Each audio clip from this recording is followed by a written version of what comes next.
Hello everyone, পূজার রান্নাঘরে আরও একটি পর্ব দেখার জন্য সবাইকে স্বাগত। আজকে বানাচ্ছি শুকনো বাঁধাকপির তরকারি। যেটা বানাতে লাগছে শুকনো বাঁধাকপি, যেটাকে আমি অলরেডি প্রেশার কুকারে সিদ্ধ করে নিয়েছি। এপাশে ছোলা আলুকে সিদ্ধ করে নিয়েছি। দেন যেটা করব, কড়াইতে একটু তেল দেব।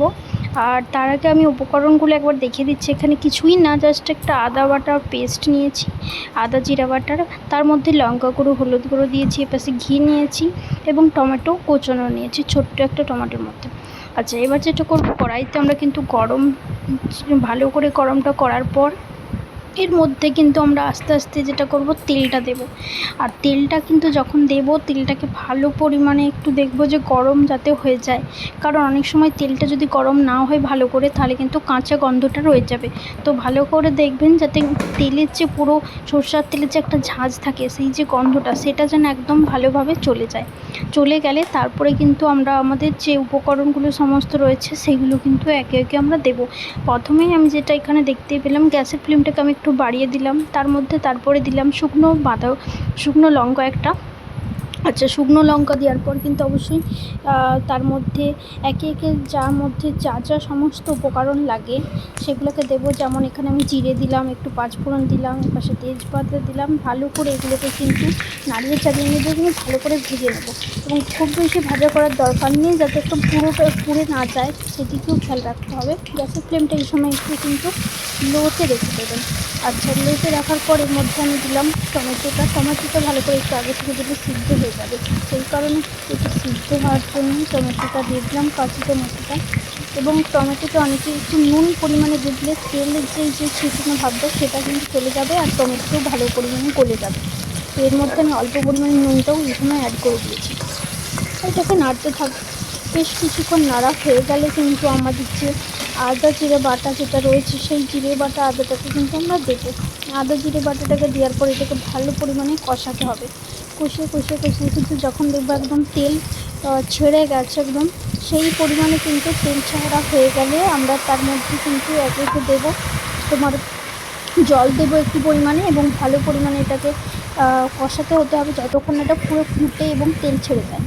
দেখতেই পাচ্ছ এখানে ভালো পরিমাণে আমি কিন্তু, আর অনেকে একটা কথা বলবো, তেলটা যখন তোমরা যে কোনো মশলাকে তোমরা কড়াইতে দিয়ে রান্না করবে, তখন একটু খেয়াল করে দেখবে যাতে যে জায়গাটাতে আমরা তেল দিয়েছি সেখানেই যাতে থাকে। কারণ পুরো অনেক সময় দেখা যায় যে পুরো কড়াইতে মশলাটা হয়ে গেলে তখন মশলাটা কিন্তু বেশিরভাগটাই নষ্ট হয়ে যাবে, সেদিকেও খেয়াল রাখতে পারি। এখানে আমি একটু অল্প পরিমাণে কিন্তু কাশ্মীরি লঙ্কার যে গুঁড়োটা ওটা অ্যাড করেছি, যাতে একটু কালারটা ভালো পরিমাণে আসে। আর এর পাশে গরম মশলা অ্যাড করছি, গরম মশলা দিলে কিন্তু খেতে খুবই ভালো লাগে।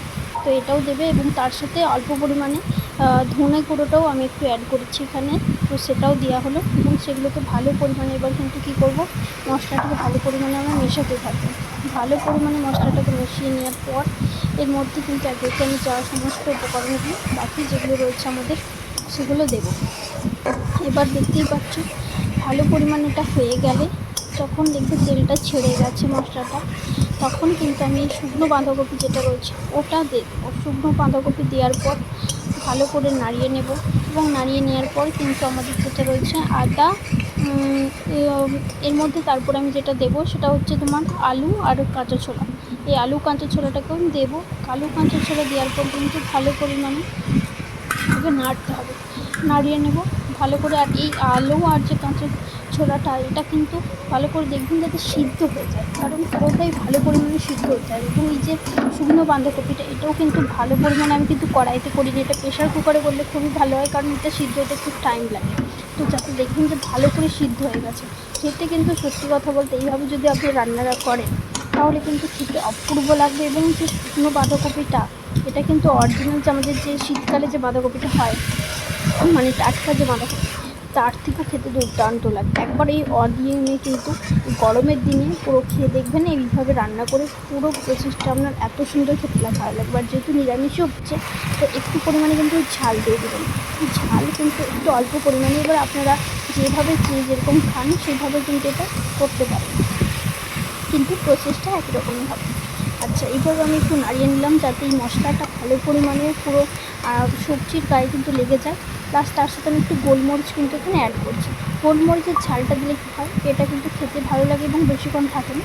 আর চাইলে আপনারা কাঁচা লঙ্কাও অ্যাড করতে পারেন, বাট আমি এখানে গোলমরিচের ঝালটাই কিন্তু প্রেফার করতাম। তো গোলমরিচের ঝালটাকেই দিলে খুব ভালো লাগে খেতে। তো এটাকেই আমি অ্যাড করে দিয়েছি এখানে। আর এটাকে ভালো পরিমাণে দেওয়ার পর এটাকে কিন্তু নাড়িয়ে চাড়িয়ে নেব। এটাকেও ভালোভাবে পরিমাণে কিন্তু নাড়াবেন, যাতে এই যে মশলাগুলো দিলাম এগুলো কিন্তু কোনো কাঁচা গন্ধটা বা যে একটা গন্ধ থাকে সেই গন্ধটা যাতে না রয়েছে, ভালো পরিমাণে এটা প্রিজার্ভ হয়ে যায়। এগুলো প্রিজার্ভ হওয়ার পর ভালো পরিমাণে এরপরে কিন্তু একটু অল্প পরিমাণে আপনারা জল অ্যাড করতেই পারেন।